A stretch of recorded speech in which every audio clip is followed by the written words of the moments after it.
This is African American History is American History. Welcome. I'm your host, Harlan Kearsley. This program's goal is to foster understanding, promote discussion, and expand knowledge through stories of historical events, bios of unsung heroes, as well as timely and relevant news stories which will paint a vivid picture of the effects of segregation, discrimination, and bigotry on the lives of both blacks and whites. Comparisons will be made between the many racially fractured periods of American history and what's going on right now. Slavery was abolished just 150 years ago.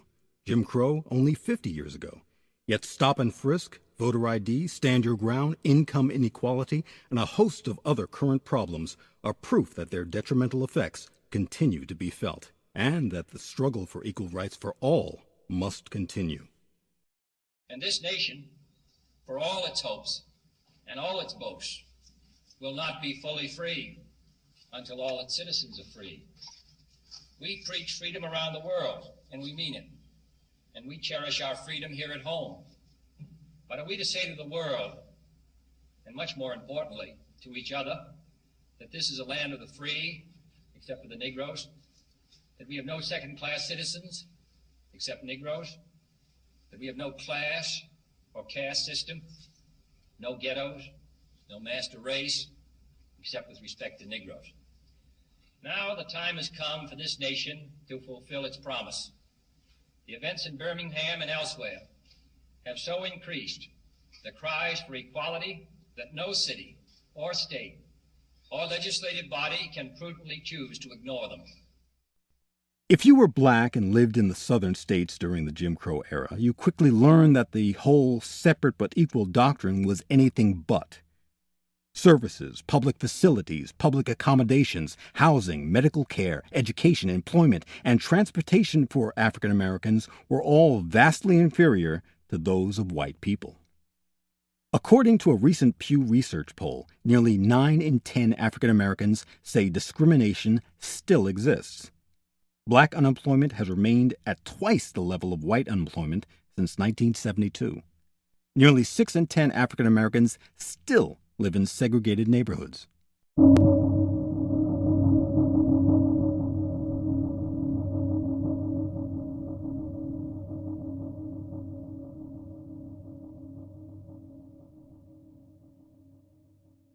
The Jim Crow laws mainly applied to the southern states, but the North also practiced segregation in housing, bank lending practices, educational opportunities, and job and union discrimination. They just weren't as obvious about it. You can never whip these boys if you don't keep you and them separate. I found that out in Birmingham.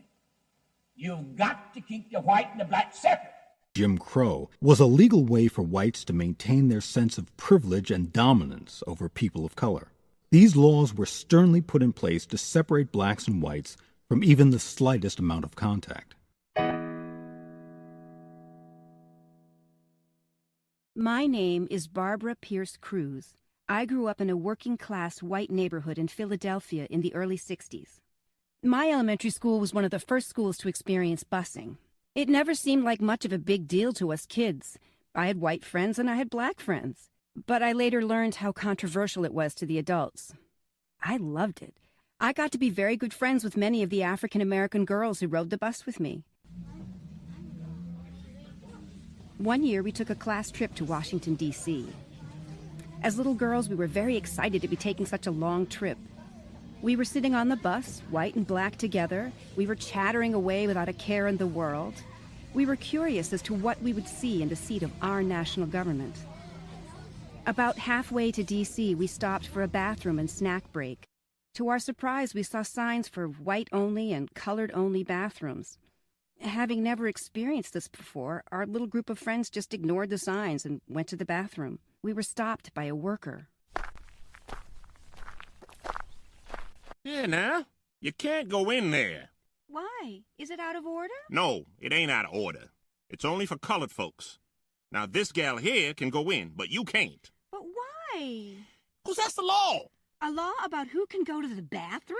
That's right. Now, see over there? That's where you go. He sternly directed us to the appropriate bathrooms. We were confused, sad, and angered by these laws. When we finally got to D.C., we were taught about our freedoms, our justice, and our rights. But we learned a bigger lesson about our rights at that rest stop. Apparently, some of us had more freedoms than others.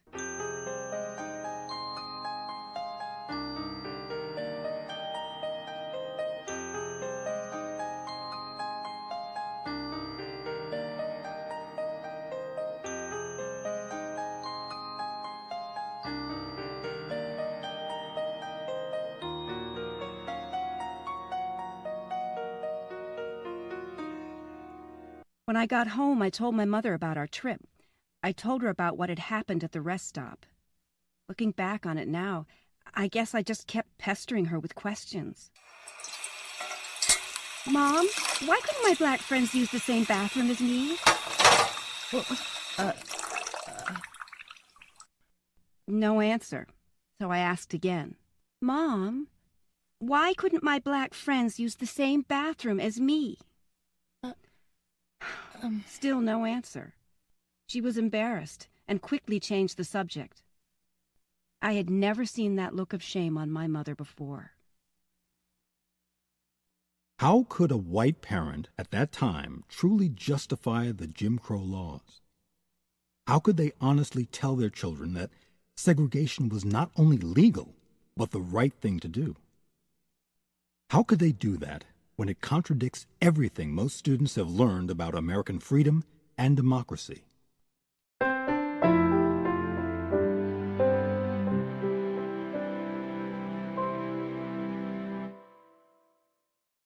This is African American History's American History.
My name is Priscilla Butler.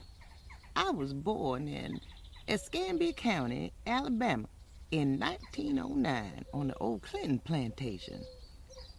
My mother was, well, you know, it's the funniest thing. I can't find no record that she ever was born, or that I was ever born. I tried to trace it back when I got my Social Security. Well, I guess it might have been some mix-up or something, because my mother, she was nothing but a child when I was born. I don't really know how old she was.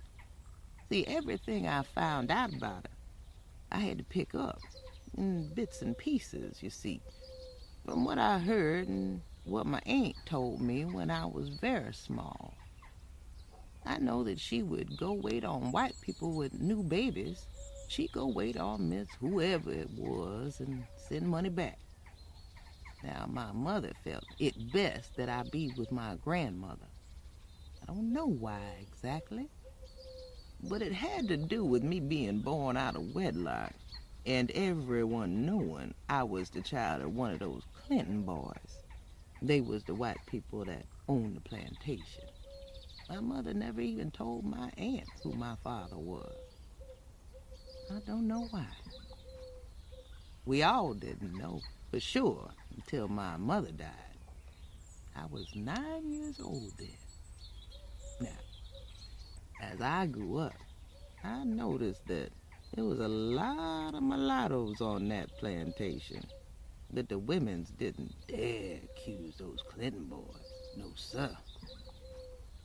After I was grown, I moved here to Mobile. I remember I was around 16 when I started working for this lady who had 2 daughters around my age. The years moved on and the mother died. I eventually started working for one of her daughters. I remember it weren't till 1965 that this woman finally invited me to have lunch with her. Now, you got to understand, this was when it first came that you could go in and sit down and eat restaurant food with white folks. Priscilla, honey, over here. Thank you for coming, dear. Please, sit down. Well, thank you, Miss Mimi. Oh, pay no attention to their stares, Priscilla. I expect it will take some getting used to, you know, whites and coloreds, sitting down at the same table and all. Yes, I expect it will. I went ahead and ordered us some tea. Would you care for some? Thank you, ma'am. That would be nice. Allow me.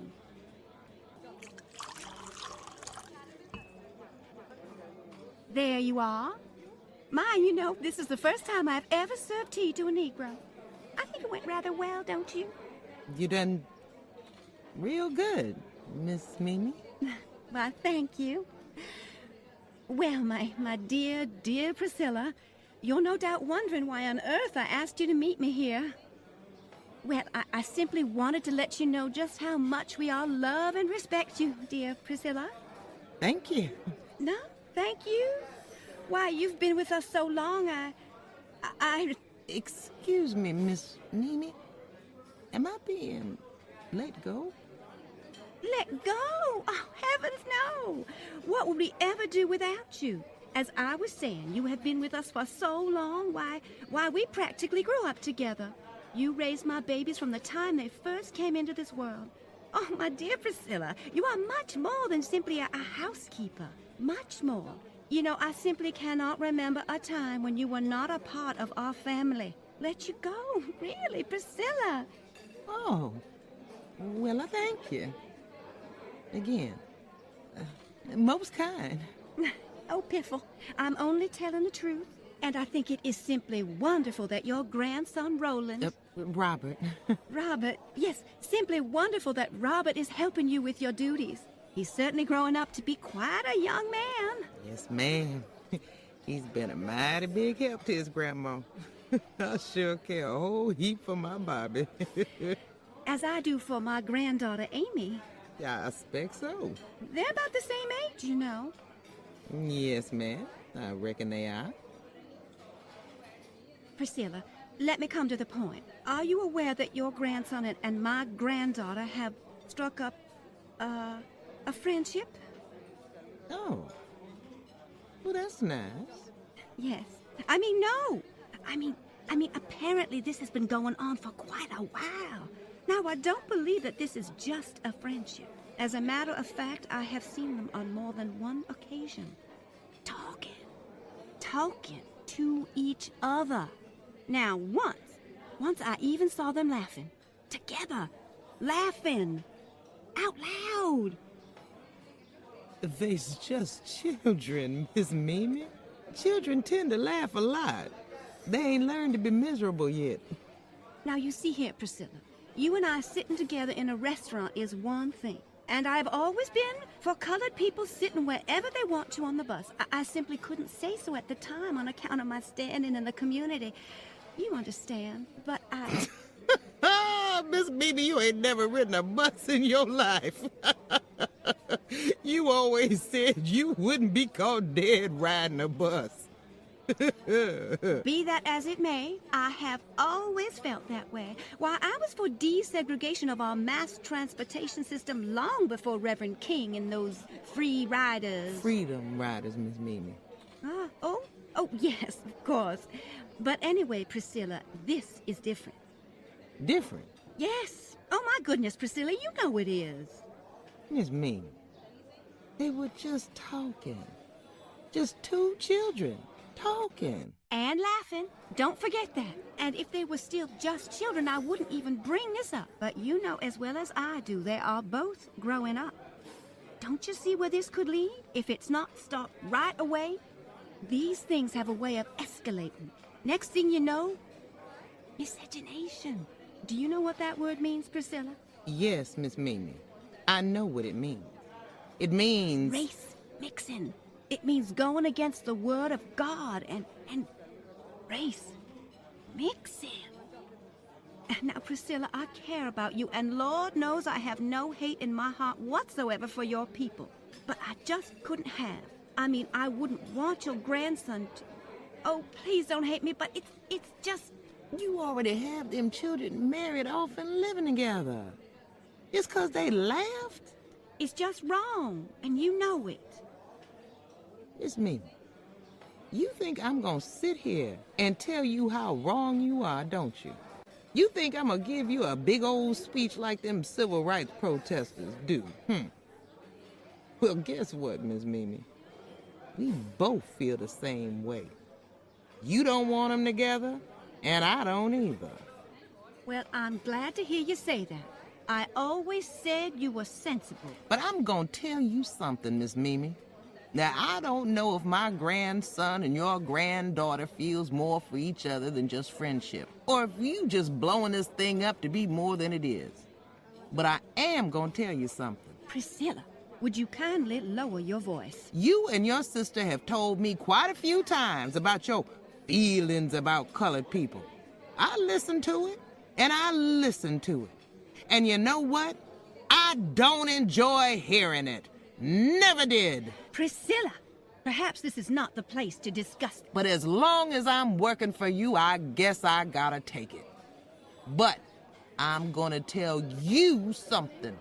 Something about my hometown where I was raised up. There was a church there. Just one church that the white people go to. You go over there and you find nothing but white people. But now, there's Shiloh Baptist Church there, and there's St. Joseph's Methodist Church, and there's Holy Hill Church. That's 3 churches that the black people go to. And it's just as many people in those churches multiplied by 3 for that one white church. Now, when you walk into those churches, you'll find black people, brown people, tan ones, red ones. You keep on looking, you'll find ones as white as you is. And you know, a black man didn't do that. Well, what do we do? I'll tell you what we do, Miss Mimi. Accept it. For years and years, white people would kill black people for not accepting it. To tell you the truth, no one would like to see it all straightened out more than me. What would you say if I told you just how much white mixture I have in me? But you always told me you were part Indian. You said... I didn't tell you that. That's your mama said I was an Indian. Always going around saying that I was the prettiest little Red Creek Indian gal she ever saw. She said it, not me. Well, if you knew you weren't an Indian, why on earth didn't you tell her?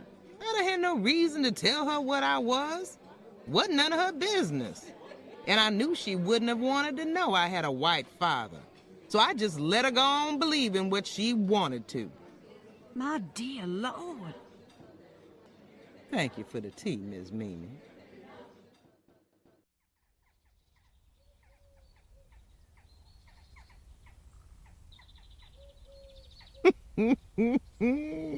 Lord, what a day that was. I swear.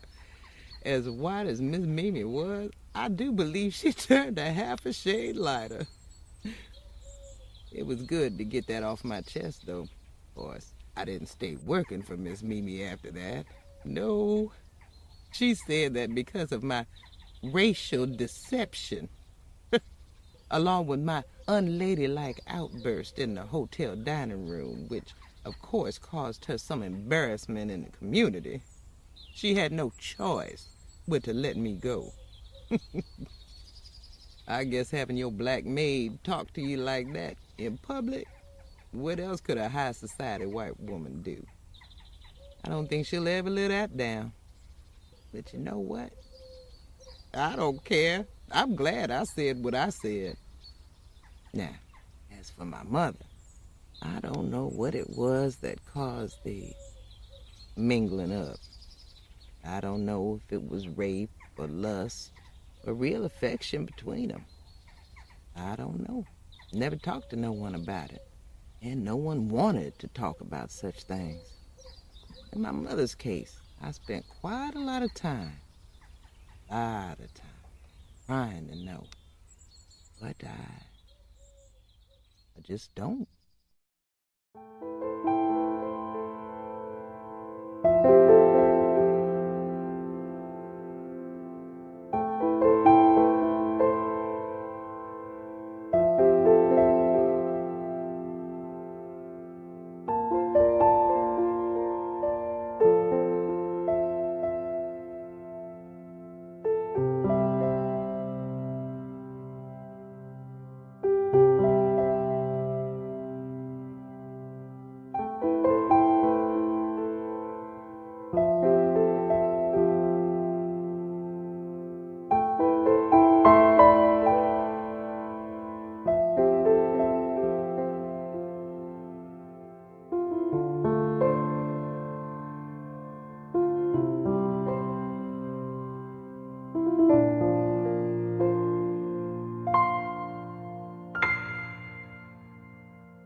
Just to be clear, not everyone during that time was as narrow of mind as Miss Mimi. There were a number of whites throughout the South who actually welcomed civil rights. Yet there were many more who reacted with anger and violence. They were afraid that if African Americans were ever to truly gain their civil rights in this country, the social and political way of life that whites had enjoyed for so long would be gone with the wind.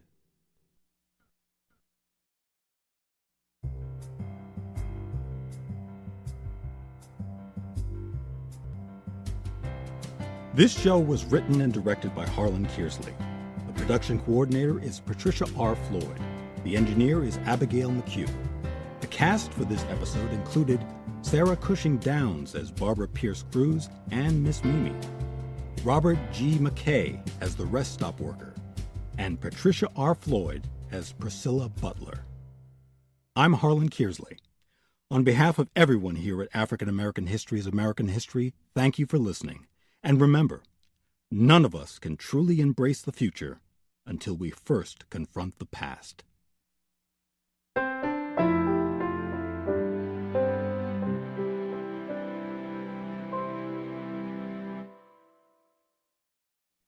African American History is American History is copyrighted H.C. Kearsley, 2014.